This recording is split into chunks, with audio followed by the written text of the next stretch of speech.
السلام عليكم. لا تنسوا الاعجاب بالفيديو والاشتراك في القناة تشجيعا لنا لنستمر بنشر المزيد ان شاء الله. عايز اشكرك بشكل عام يعني عشان انت بتدي اللعيبه كتير حقها، ممكن في وسط التوهه بتاعت النجوم الهجوميين ما ياخدوش حقهم. مروان عطيه من اكتر اللعيبه اللي المفروض تاخد حقها، فانا بشكرك يا جيمي.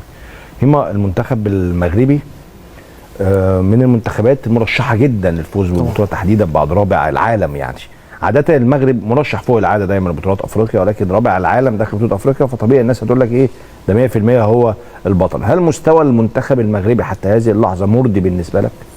مستوى المنتخب المغربي في البطوله لحد دلوقتي هو بيمثل كلام وليد الركراكي في اول مؤتمر صحفي ليه قبل بدايه البطوله، لما طلع بعض الصحفيين في المغرب هاجموه ان هو ما بيلعبش اللعب الهجومي، وان انت معاك عناصر قويه تلعب لعب هجومي دايما، وانك تبقى ضاغط كل المنتخبات وانت رابع العالم. هو طلع قال لهم قولوا لي اسم منتخب واحد بس موجود في افريقيا كسب البطوله وهو بيلعب كره هجوميه وبيلعب زي البرازيل. مفيش. قال احنا هندخل البطوله دي بنلعب بشخصيه وذكاء منتخب مصر اللي حصد بيها 3 بطولات افريقيا ورا بعض. ده كان كلامه تحديدا. هل بقى الكلام ده اتطبق؟ هو فعلا المنتخب المغربي نقدر نقول ان هو بيلعب كره ذكيه. ممكن وانت بتتفرج على ماتشات المغرب ما تحسش انك قدام منتخب مهيمن، ما تحسش انك قدام منتخب قوي وفارض سيطرته وبيلعب تيكي تاكا ومحاصر المنتخب اللي قدامه، لكنه بيلعب بذكاء كبير جدا جدا، بيعرف امتى يهاجم المنتخب اللي قدامه. عنده طريقتين هم اللي بارزين جدا في تسجيل الاهداف. المنتخب المغربي سجل 5 اهداف، منهم هدفين من كرة ثابته، ضربه ركنيه هدف، وهدف ثاني من ركله حره ارتدت من الحارس، و3 اهداف ثانيين من ناحيه اليمين بالاختراق من ناحيه اليمين، الجبهه الناريه عند المنتخب المغربي اللي دايما بيحاول يخترق منها بثلاثيه اشرف حكيمي، حكيم زياش وناحي. فدي ده اللي المنتخب المغربي بيعمله. لما نيجي نبص على ارقام المنتخب المغربي هنلاقيه مسجل 5 اهداف من اصل اهداف متوقعه ليه 6 و23%، وده الاكثر في البطوله.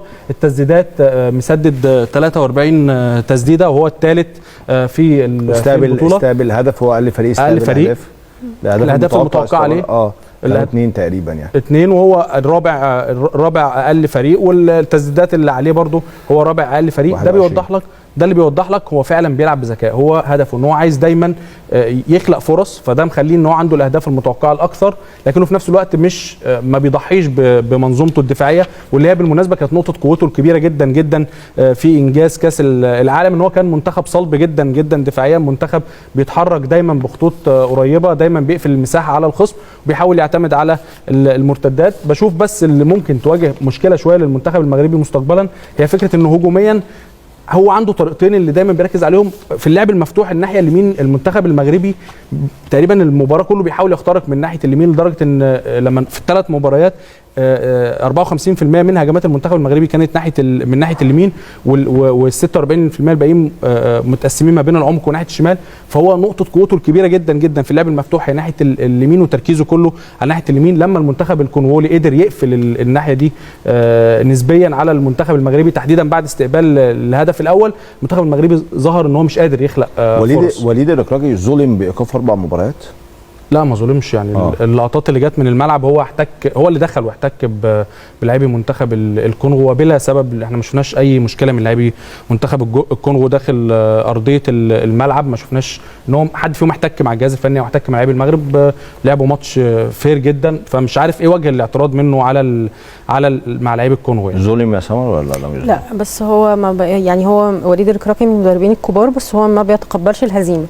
فانفعل قوي. لا المفروض انت قدوه لعيبتك. يعني احنا لسه من شويه كنا بنتكلم عن صلاح، يعني احنا الناس معترضه على مبدا القدوه اللي هو انت كابتن الفرقه، فهي بس مش شرط انت لازم تبقى ليدر. يعني انت مدرب الفريق، انت مدير فني. لما اللعيب يشوفك بتنفعل وبتهاجم لعيبه الكونغو، هو هيتصرف ازاي؟ هتتسبب في همجيه من اللعيبه ومن الفريقين، وهي في الاخر بطوله كره القدم بتلعب عشان الناس تتبسط.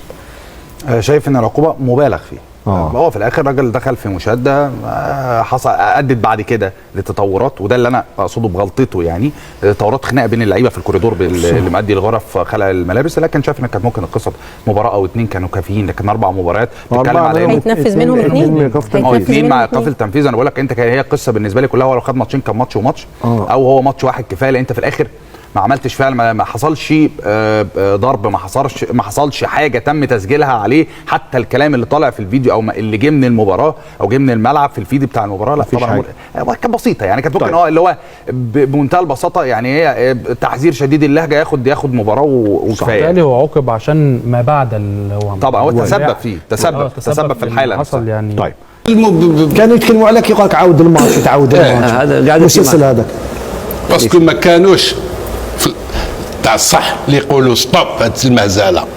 واش عليه إليميني كوب دافريك كوب دي موند، استغفر الله يا ربي، قبل ما نلحقوا كوب دافريك كوب دي موند قلت لك سي براتيكمون يجوزوا 14 و 15 جوار تقريبا تاع وهي رايحه، هي رايحه حتى لحقنا الفانتيا.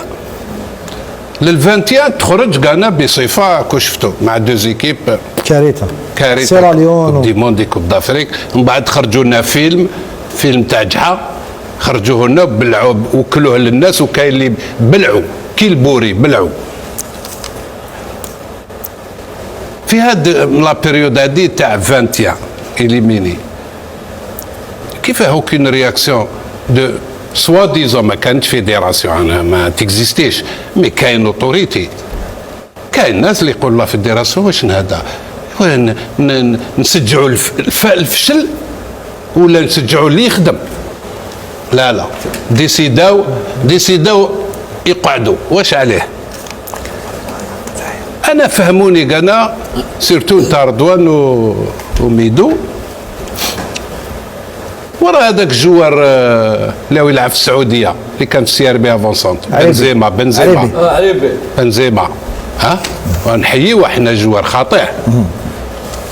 وراه وليد الخضر بشير بلومي، وراه محيوز صح، وراه لا يتكلم على اللي جازوا على المنتخب، لا وراه لارير دروا لوريس لوريس مزياني اتاكون زفان. كنت نقول لكم انايا كاين اللي يلصقوا لهم ليكيب ناسيونال ممكن ستاتيو انترناسيونال، دوطر يركب في هاد لاري بروشان ناري يحبط، صح ولا لا؟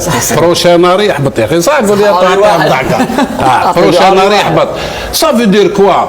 On faisait appel à ces joueurs en sachant très bien, à part وليد الخضر اللي سيتان جون تمناو له النجاح، مي الاخرين كمان كبار شويه. ما نسقيو هكذاك سي جوست بور فير بليزير ا اكس يكراك، صح صح.